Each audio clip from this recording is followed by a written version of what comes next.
Bonjour et bienvenue dans cette nouvelle vidéo. Aujourd'hui, j'ai envie de vous parler un petit peu de ma passion pour le café, de mon historique avec le café. C'est une vidéo que je n'ai pas vraiment préparée, pas comme les autres en tout cas, donc j'ai pas de script, etc. Donc s'il y a pas mal d'hésitations ou de ou de voilà, j'espère que vous ne m'en voudrez pas trop. Donc pourquoi je fais cette vidéo? Eh bien tout d'abord, il y a quelqu'un parmi la communauté qui a demandé justement cette vidéo, que j'explique un petit peu mon histoire avec le café. Et puis ça va vous permettre également d'apprendre un petit peu à me connaître davantage et de comprendre un petit peu pourquoi je partage autant sur le café à travers cette chaîne YouTube, mais également à travers mon blog. Donc voilà, je pense qu'on va pouvoir débuter. Donc déjà, je pense que mon histoire avec le café commence comme pour beaucoup de personnes, hein, j'ai l'impression beaucoup de personnes en France, c'est-à-dire que ça a débuté lors d'un voyage. J'ai remarqué ça souvent, c'est des personnes qui ont été en Australie ou même aux États-Unis, qui ont rencontré pas mal de coffee shop par exemple, et toute cette culture café qu'il y a à l'étranger, qu'en France, il y a encore quelques années, c'était encore un peu timide. Ça vient de plus en plus, hein, heureusement. Mais c'est vrai que j'ai l'impression qu'il y a beaucoup de gens qui ont débuté leur histoire d'amour avec le café à l'étranger. Donc moi c'était en Asie du Sud-Est, donc j'ai fait un voyage en sac à dos de à peu près 5 mois en Asie du Sud-Est, Cambodge, Thaïlande, Vietnam, mais vraiment une petite semaine, c'était très rapide. J'ai fait Malaisie, Singapour et Indonésie.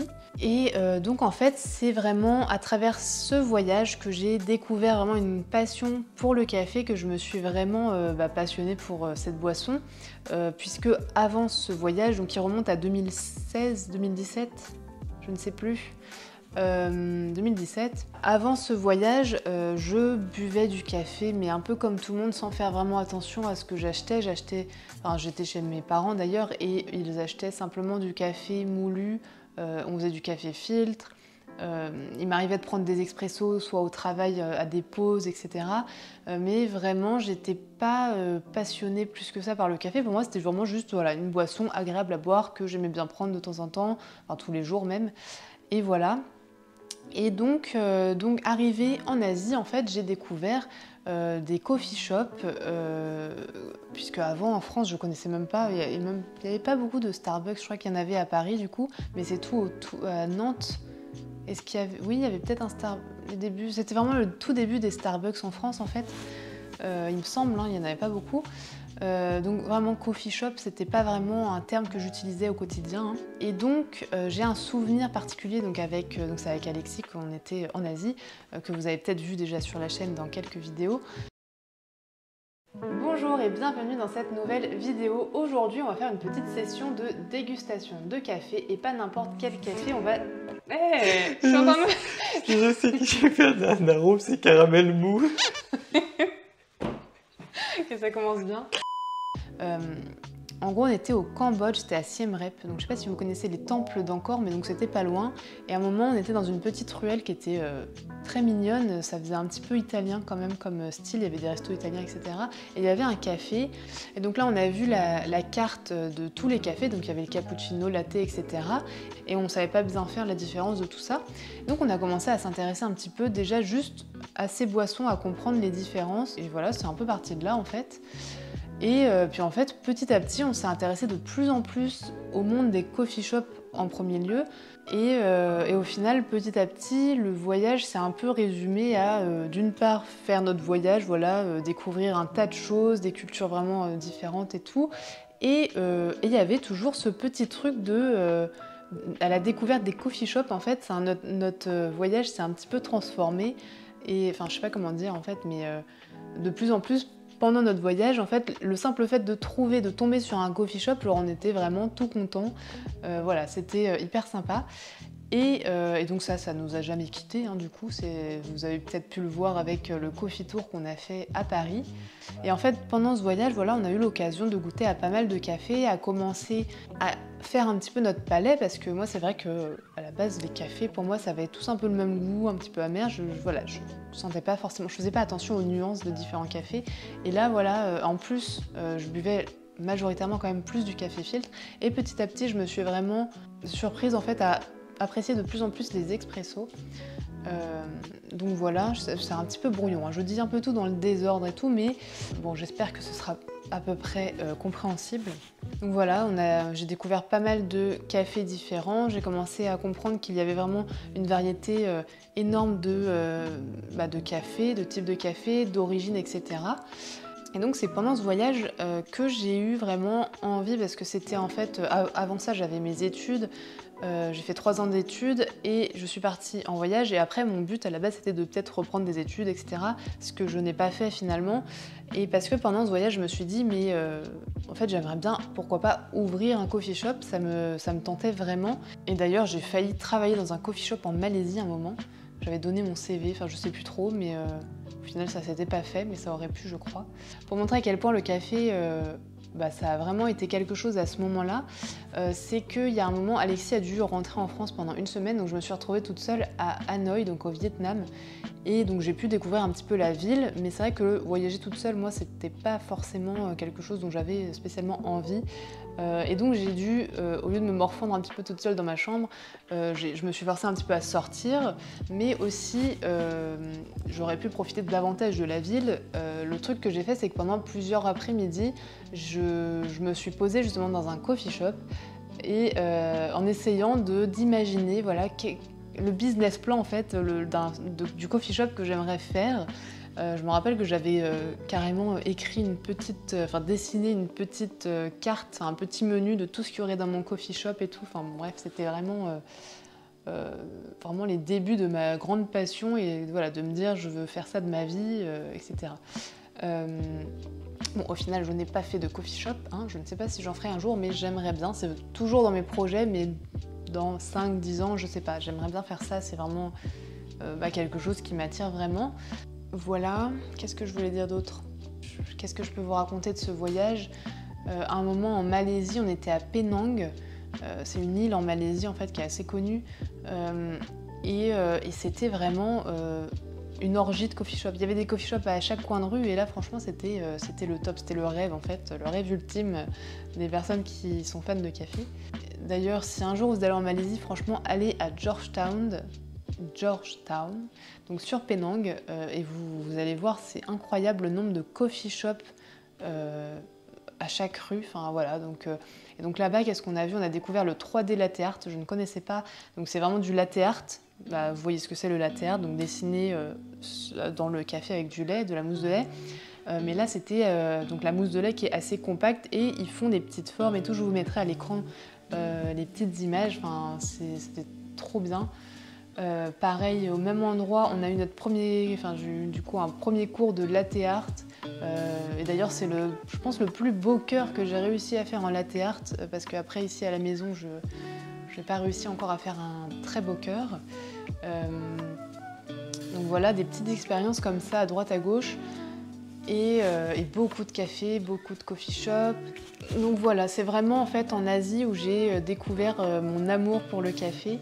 Donc, après ce voyage, donc, je suis rentrée en France, et au final donc, je n'ai pas repris mes études, j'ai travaillé en restauration surtout, et j'ai commencé un petit peu à travailler sur internet. Donc aujourd'hui, pour faire très simple, je suis d'une part donc rédactrice web, donc j'écris des articles, des fiches produits, etc. pour des clients, mais aussi donc je m'occupe de mon blog à moi et de ma chaîne YouTube. Et donc en fait tout le long là depuis plusieurs années, entre le moment où je suis rentrée en France et aujourd'hui, j'ai accumulé énormément de connaissances sur le café, j'ai lu pas mal. J'ai expérimenté aussi, puisque comme vous avez peut-être pu le voir dans ma vidéo avec mes 14 cafetières, même si je ne les utilise pas toutes au quotidien, voilà, je commence à avoir accumulé pas mal d'expérience en fait autour du café. Voilà. Je voulais vous dire aussi, voilà, en vrai, mais cette vidéo ça va être un peu n'importe quoi, je suis vraiment désolée, hein, c'est un peu la noyade, je sais pas. Je ne sais pas quoi dire, dans quel ordre. Je peux vous parler aussi d'un autre voyage que j'avais beaucoup apprécié, et ça c'était aussi avec Alexis, puis avec une amie également. Un an après être revenue d'Asie, on a été 2 semaines au Panama, et là j'ai eu la chance en fait de découvrir une plantation de café à Boquete. Donc c'est sur vraiment le rebord d'un volcan qui s'appelle le volcan Baru, qu'on a grimpé aussi, c'était c'était sympa, mais bon, il faisait moche et du coup, on n'a pas pu voir le super paysage qu'on était censé voir, mais bon, c'est pas grave. Donc oui, pour en revenir au café, donc en fait on a eu la chance de découvrir la plantation de Boquete où il y a du geisha, donc le geisha du Panama. C'est un café qui est vraiment reconnu pour sa qualité et donc à l'époque on ne le savait pas vraiment, donc en fait j'ai eu la chance de découvrir cette plantation sans même savoir à quel point c'était un bon café. Donc voilà, donc à l'époque on en avait goûté sur place et on avait aussi acheté un petit peu de café, mais c'est vrai que à l'époque mon palais était encore moins développé qu'aujourd'hui, donc je pouvais apprécier des bons cafés, mais je ne faisais pas forcément la différence entre un bon café et un très bon café. Alors qu'aujourd'hui j'arrive quand même à faire le distinguo en fait entre des très très bons cafés ou des cafés bons, et j'arrive à reconnaître plus de notes, etc. Donc voilà. Qu'est-ce que je peux dire ? Peut-être j'ai parlé un petit peu de mon passé avec le café. Aujourd'hui, donc j'ai ma chaîne YouTube et mon blog. Et demain, je ne sais pas. Aujourd'hui, je réfléchis à pas mal de choses. J'ai pas mal de projets en tête sur le plutôt court moyen terme qui serait... Alors, c'est vrai que pendant longtemps, comme vous l'avez compris, je rêvais d'ouvrir un coffee shop et donc je me disais pourquoi pas me former en tant que barista et avoir un petit peu d'expérience pour ça plus tard. Mais en même temps, depuis quelques jours, je ne vais pas vous mentir, c'est depuis quelques jours seulement, semaines, on va dire, 2 semaines, on va dire, même pas, eh bien je m'intéresse pas mal à la torréfaction et je me dis pourquoi pas me lancer un petit peu dans la torréfaction. Donc voilà, en fait je sais que j'aimerais bien me former, prendre du temps pour ça, pour me former soit dans la torréfaction, soit en tant que barista, pourquoi pas, mais en même temps il y a aussi la dégustation aussi du café. J'aimerais bien réussir à déguster mieux et percevoir davantage d'arômes, de notes.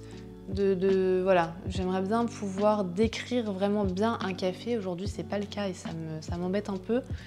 Mais voilà, je pourrais me former soit à la dégustation, à la torréfaction ou barista. Barista, je me dis, c'est une bonne idée parce que ça me permettrait, moi, chez moi, là, de m'entraîner peut-être même au latte art, de faire vraiment des espressos peut-être encore meilleurs, je ne sais pas.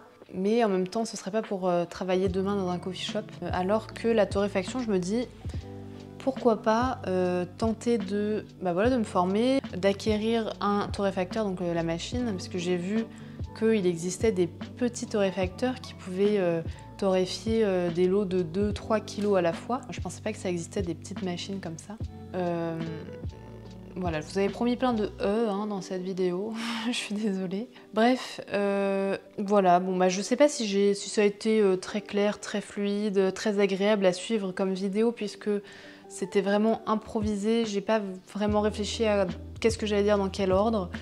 D'ailleurs, j'ai pas vraiment parlé de mon blog. Voilà, bon, ça n'a aucun sens cette vidéo, mais c'est pas grave. Donc là, je vais vous parler rapidement de ma chaîne et de mon blog, et puis après, je pense que j'aurai fait le tour. La chaîne, je l'ai depuis janvier, je crois, mais avant ça, j'avais le blog qui à la base avait été créé par Alexis, et le blog s'appelait à l'origine Café, thé, cacao, parce qu'il s'intéressait un petit peu à toutes ces boissons. En fait, ce blog la création date de à peu près quand on était en voyage. Il a vraiment évolué, il est passé par plein d'étapes ce blog et finalement pour être aujourd'hui vraiment un blog café dont je m'occupe et sur lequel j'écris des articles.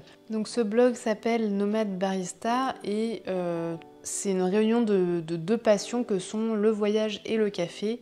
Et puis ça se marie, ça se prête plutôt bien à la situation puisque avec Alexis on a découvert le café, vraiment notre passion pour le café en voyage et aujourd'hui c'est vrai que dès qu'on voyage on cherche des coffee shops, on cherche du bon café et je pense que aussi de plus en plus on va chercher à découvrir des plantations, découvrir des torréfacteurs, etc. Voilà donc et j'espère qu'on aura l'occasion de partir l'année prochaine et que je pourrai vous partager ça à travers le blog mais aussi à travers cette chaîne YouTube. Donc voilà. Bon, je pense que j'ai fait le tour. Si vous avez des questions éventuellement, n'hésitez pas à les poser en commentaire. Et puis aussi, je suis curieuse de savoir un petit peu votre histoire avec le café. Comment vous en êtes arrivé à à vous intéresser comme ça au café, à suivre mon contenu, mais aussi peut-être le contenu de d'autres personnes. Qu'est-ce qui a fait que vous êtes vraiment tombé dans le café? Et est-ce que d'ailleurs vous travaillez dans le milieu du café ou pas du tout? Est-ce que c'est un milieu qui vous intéresserait? Est-ce que... Je sais pas, dites-moi un peu plus aussi sur vous, qu'on apprenne un petit peu à se connaître, voilà, parce qu'on est une petite communauté d'amateurs de café, de bon café, et voilà, j'aimerais bien vous connaître aussi vous davantage.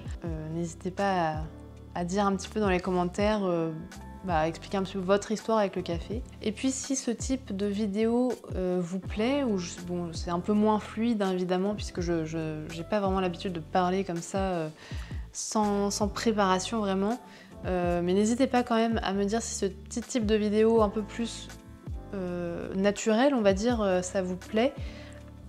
Et si vous avez peut-être des sujets que vous souhaiteriez que j'aborde, peut-être une éventuelle FAQ que je pourrais faire, vous pouvez par exemple me poser vos questions dans les commentaires et je pourrais faire une vidéo spéciale pour y répondre. Ça pourrait être pas mal, donc sur, soit sur ma passion avec le café, soit n'importe quelle question sur le café, hein, peu importe. Voilà, j'ai envie de faire une chaîne où on partage, je sais, je parle d'ailleurs avec certains d'entre vous par message sur Instagram et franchement je trouve que c'est hyper sympa de pouvoir partager comme ça sur une passion et d'apprendre un petit peu plus à se connaître, donc voilà. Je pense que je vais arrêter de cette vidéo parce qu'elle va être super longue et un peu longue pour vous à suivre, à regarder, donc je vais m'arrêter là. Comme ça vous en savez un petit peu plus sur moi, sur mon histoire avec le café, et puis dans les commentaires j'en saurai peut-être un petit peu plus sur vous. Voilà, donc je vous dis à très vite pour une prochaine vidéo café.